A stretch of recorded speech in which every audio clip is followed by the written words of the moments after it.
अस्सलाम वालेकुम। Welcome to my channel. आज हमने करना है 7th मैथ की एक्सरसाइज नंबर 2.4। इसमें क्वेश्चन नंबर 1 है कि solve the following polynomials. Question 1 में देखें, यहाँ कह रहे हैं कि 4x into 8x square Y. Centre में कोई साइन नहीं है, दोनों के ब्रैकेट्स हैं। अगर कोई साइन ना हो या इसी तरह से ब्रैकेट्स आ जाएं तो यानी कि मल्टीप्लाई होंगे, तो इन दोनों को हमने मल्टीप्लाई करना है। अब यहाँ पे क्वेश्चन देखें, 4x into 8x square Y. अब यहाँ पर मल्टीप्लाई में हमने कांस्टेंट को कांस्टेंट के साथ मल्टीप्लाई करना होता है, यानी नंबर को नंबर से मल्टीप्लाई करना होता है। 4 8 जा 32 वो हम लिख लेंगे। फिर वेरिएबल वेरिएबल से मल्टीप्लाई होंगे, लेकिन अगर सेम वेरिएबल्स हैं, जैसे ये x और x सेम है, तो अगर सेम वेरिएबल्स होंगे तो इनकी पावर्स, ये पावर्स ऐड हो जाएंगी। यहाँ पर x एक ही है हमारे पास और यहाँ पर दो, तो x प्लस एक्स स्क्वायर ये हो जाएंगे एक्स क्यूब, और y एक ही है तो वो y हम साथ लिख लेंगे, ये हो जाएगा ans। क्वेश्चन नंबर 2 भी बिल्कुल वैसे ही है। हमने कांस्टेंट को कांस्टेंट से मल्टीप्लाई करना है। 12 2 जा 24। x यहाँ पर x की पावर 3 है और इधर स्क्वायर यानी 2। तो अभी मैंने बताया है कि वेरिएबल्स जब सेम होते हैं तो उनकी पावर्स ऐड हो जाती है। 3 और ये 2, तो ये x की पावर 5 बन जाएंगे, और y है ही 5 तो वो हम लिख लेंगे, तो ये आंसर। क्वेश्चन 3 भी बिल्कुल वैसे ही है। 7 2 जा हमने 12 कर 7 2 जा 14, और x इधर पावर 3 एंड x इधर 5 है। 5 प्लस 3 8 वो हम लिख लेंगे, y की पावर 6 वो हम लिख लेंगे, ये हमारा आंसर हो जाएगा। क्वेश्चन 4 भी बिल्कुल वैसा ही है। हमने कांस्टेंट को कांस्टेंट से मल्टीप्लाई कर देना है। 2 4 दा 8 वो हमने 8 लिख लिया। इधर x की पावर 4 है, इधर x की पावर 3, तो 4 प्लस 3 7, y इधर स्क्वायर एंड y इधर यहाँ पे है 5, तो 5 प्लस 2 7। क्वेश्चन नंबर 5 भी बिल्कुल वैसे ही है। 7 2 जा 14, l 3 plus 2 5 and m 6 plus 2 8। Question number 6 थोड़ा सा डिफरेंट है। यहाँ पर पहले पोलिनोमियल में हमारे पास 2 टर्म्स आ गई हैं और यहाँ पर एक है, तो हमने करना यह है कि पहली टर्म को अगले पूरे पोलिनोमियल से मल्टीप्लाई कर देना है, फिर दूसरी टर्म को भी सेकंड पोलिनोमियल से हमने मल्टीप्लाई कर देना है। जैसे 2x स्क्वायर लिख के इनटू हमने सेकंड पोलिनोमियल लिख दिया इधर 3x cube Y square, plus अब हमारे पास रह गया था plus 5y square. First polynomial में से जो टर्म रह गई थी वो हम लिख लेंगे इधर, फिर सेकंड पोलिनोमियल वैसे लिख लेंगे 3x क्यूब वाई स्क्वायर। अब हमने सिंपली इन्हें मल्टीप्लाई करना है। कांस्टेंट को कांस्टेंट के साथ हमने करना है। 2 3 जा 6 वो हमने लिख लिया। अब वेरिएबल सेम है तो पावर्स ऐड हो जाएंगी। 3 plus 2 5 and 2 by square, plus 5 3 दा 15 वो हमने लिख दिया। x हमारे पास यहाँ पर 3 है, बाहर कुछ भी नहीं है x का, तो हमने x3 लिख दिया। y की पावर यहाँ पर भी 2 है और इधर भी 2 है। 2 प्लस 2 4। क्वेश्चन नंबर 7 भी बिल्कुल क्वेश्चन नंबर 6 की तरह ही है। हमने फर्स्ट पोलिनोमियल की फर्स्ट टर्म को सेकंड पोलिनोमियल से मल्टीप्लाई कर देना है, फिर फर्स्ट पोलिनोमियल के सेकंड टर्म को सेकंड पोलिनोमियल से मल्टीप्लाई कर देना है, यानी 5xy square into second polynomial हमने लिख लिया 2xy। अब प्लस फर्स्ट पोलिनोमियल में से हमारे पास सेकंड टर्म ये रह गई थी, plus 8x square Y cube वो हमने लिख लिया इनटू 2xy हमने मल्टीप्लाई कर दिया, तो ये हमारा आंसर 5 2 10। x की पावर दोनों तरफ एक एक है, तो 1 plus 1 2 y square plus y cube plus 8 2 16 x 3 y 3 plus 1 4 वो हमने लिख दिया। क्वेश्चन नंबर 8 भी बिल्कुल वैसा ही है। हमने सिंपली अब यहाँ पर फर्स्ट पोलिनोमियल में 2 टर्म्स हैं, हमने उन्हें सेपरेट करके सेकंड पोलिनोमियल से मल्टीप्लाई कर देना है, तो ये हमारा लास्ट में आंसर आ जाएगा। यहाँ पर क्वेश्चन नंबर 9 हमारे पास थोड़ा सा डिफरेंट है, क्योंकि यहाँ पर हमारे पास फ्रैक्शन में आए हुए हैं नंबर। तो फ्रैक्शन में जब आ जाए और मल्टीप्लाई हो रहे हो तो पहले तो हमने इन्हें लिख देना है 3/4 मल्टीप्लाई बाय 4/3, फिर m स्क्वायर m से मल्टीप्लाई होगा तो फिर आ जाएगा m के पावर 3, और यहाँ पर सिंगल n है, यहाँ पर n स्क्वायर 2 प्लस 1 3 वो हमने लिख देना है। अब यहाँ पर हमने देखना है मल्टीप्लाई में कि यहाँ पर कोई कटिंग हो रही है। अब यहाँ देखे, अभी मैंने कटिंग कर दिया, 3 1 द 3 4 1 द 4, यानी ये आपस में कैंसिल हो जाएंगे, तो रिमेनिंग हमारे पास रह गया m क्यूब n क्यूब। ये हमारा आंसर है। क्वेश्चन नंबर 10 भी हमारे पास फ्रैक्शन में है। हमने फ्रैक्शन वाली वैल्यूज को अलग से लिख देना है, मल्टीप्लाई कर देना है, क्योंकि ब्रैकेट्स लगी हुई हैं तो मतलब मल्टीप्लाई ही हो रहा है। 16/3 मल्टीप्लाई बाय 9/4। अब एल क्यूब से मल्टीप्लाई हो जाएगा तो L4, m स्क्वायर m5, तो 5 + 2 m7 हो गया। यहाँ पर भी जो फ्रैक्शन में जो कटिंग होती थी, 3 1 द 3 3 3 द 9, वो कट कर दिए। 4 1 द 4 4 4 द 16, तो नीचे तो वैसे 1 रह गया, उसकी कोई वैल्यू नहीं है। ऊपर 4 और 3 आपस में मल्टीप्लाई हो रहे हैं, तो हमने वो मल्टीप्लाई कर देना है। 4 3 12, वो लिख दिया, और रिमेनिंग जो हमारे पास रह गया है L4 एंड M7, वो लिख लेंगे, तो ये हमारा आंसर है। क्वेश्चन नंबर 11 थोड़ा सा डिफरेंट है यहाँ पर।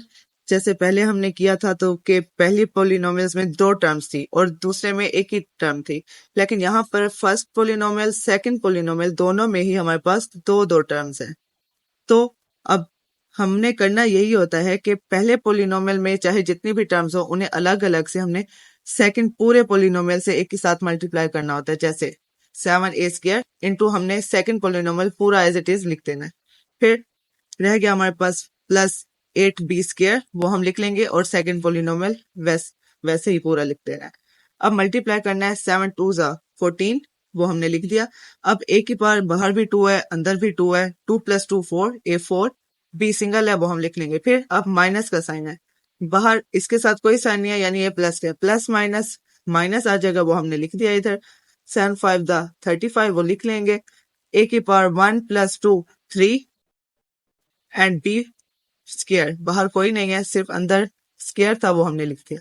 प्लस अब आगे चलेंगे, यहाँ पर 8 मल्टीप्लाई हो रहा है 2 से, 8 2 16, a की पावर स्क्वायर में है, बाहर कुछ भी नहीं है a, तो a², b 2 + 1 3। अब बाहर प्लस का साइन है, अंदर माइनस का साइन है। ये जहन में रखना है कि जब भी हमने पोलिनोमियल्स को मल्टीप्लाई करना होता है तो कांस्टेंट कांस्टेंट से मल्टीप्लाई होगा, वेरिएबल्स वेरिएबल से मल्टीप्लाई होंगे, और साइन साइन से मल्टीप्लाई होंगे। प्लस माइनस माइनस का साइन आ जाएगा ही, वो माइनस हमने लिख दिया है। 8 5 40, वो हमने लिख दिया है। अब ए बाहर नहीं है, अंदर सिर्फ एक ही है, वो हमने लिख दिया, a b की पावर 4। ये आंसर है। क्वेश्चन नंबर 12 भी हमारे पास 11 जैसा ही है। दोनों पोलिनोमियल्स में दो दो टर्म्स हैं, हमने वैसे ही कर देना है। फर्स्ट पोलिनोमियल लेना है, उसकी पहली टर्म को पूरे सेकंड पोलिनोमियल से मल्टीप्लाई करना है, फिर फर्स्ट पोलिनोमियल की सेकंड टर्म को सेकंड पोलिनोमियल से मल्टीप्लाई कर देना है। तो ये हमारे पास आंसर आ जाएगा। लेकिन हमने यहाँ देखना है कि कोई चीज हमारे पास सेम तो नहीं हो रही, यानी यहाँ पर L6 है, m³ है, तो आगे कुछ है ऐसा? पावर सेम होंगी तो ही प्लस माइनस हो सकेगा, अदरवाइज नहीं। तो यहाँ पर 6 3 और कोई भी नहीं है, 4 3 L4 m³ कोई भी नहीं है, 4 4 भी नहीं है हमारे पास, तो यानी कि यहाँ कटिंग कोई नहीं होती, तो ये हमारा आंसर है।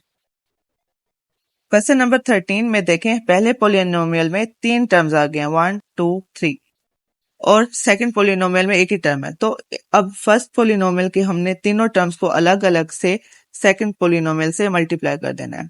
वो हम लिख देंगे 2x² into second polynomial minus minus का 5y² है, वो हमने लिख दिया। फिर सेकंड पोलिनोमियल यानी कि 2x² y², फिर आ जाएगा हमारे पास माइनस लास्ट में जो रहेगा ये टर्म -8x³ y², वो हम लिख लेंगे। फिर second polynomial as it is हम लिख लेंगे। अब जो भी मल्टीप्लाई होगा वो हमने वेरिएबल्स को वेरिएबल से करना है, कांस्टेंट्स को कांस्टेंट से करना है। यहाँ पे साइन का ख्याल रखना है, कटिंग कोई भी नहीं होती यहाँ पर, तो ये हमारा हो गया ANS।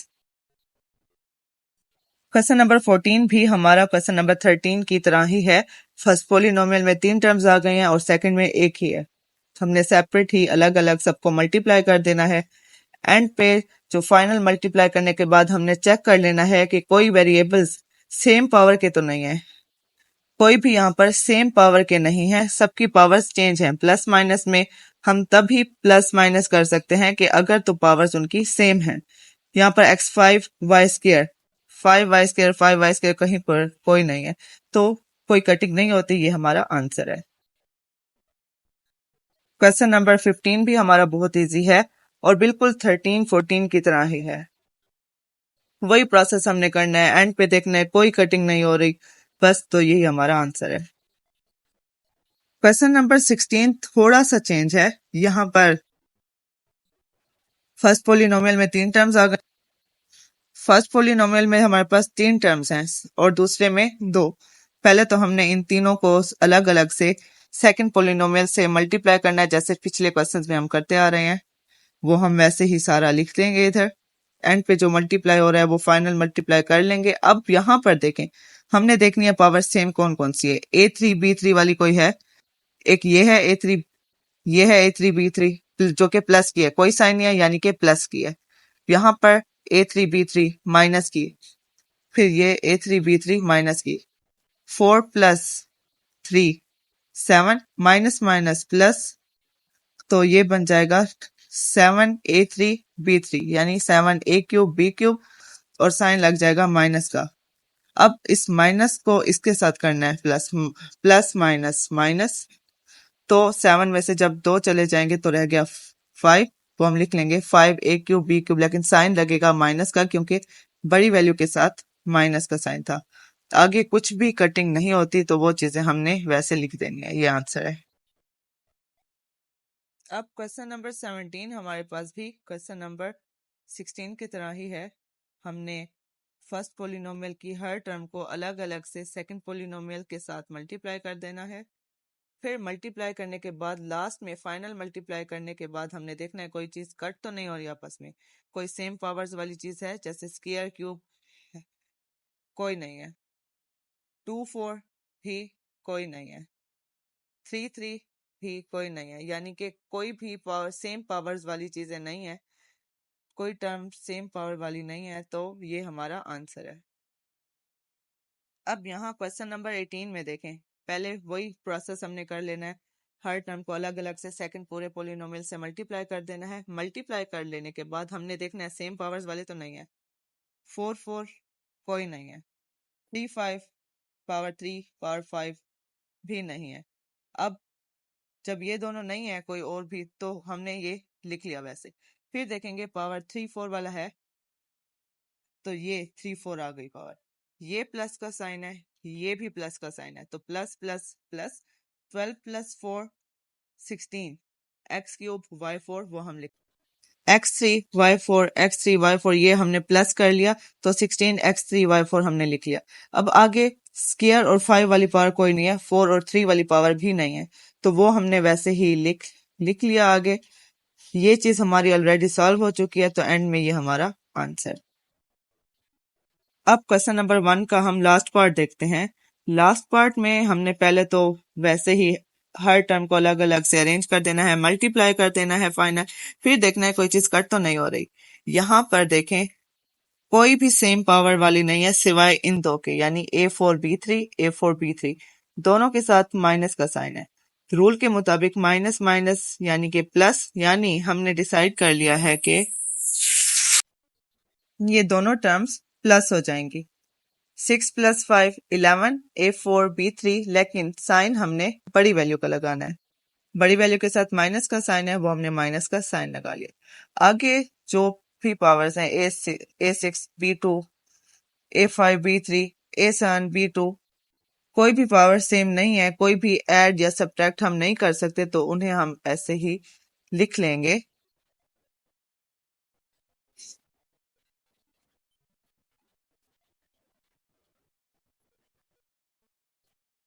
ये हमारा आंसर है। यहाँ पर हमारा एक्सरसाइज 2.4 का क्वेश्चन 1 कंप्लीट होता है।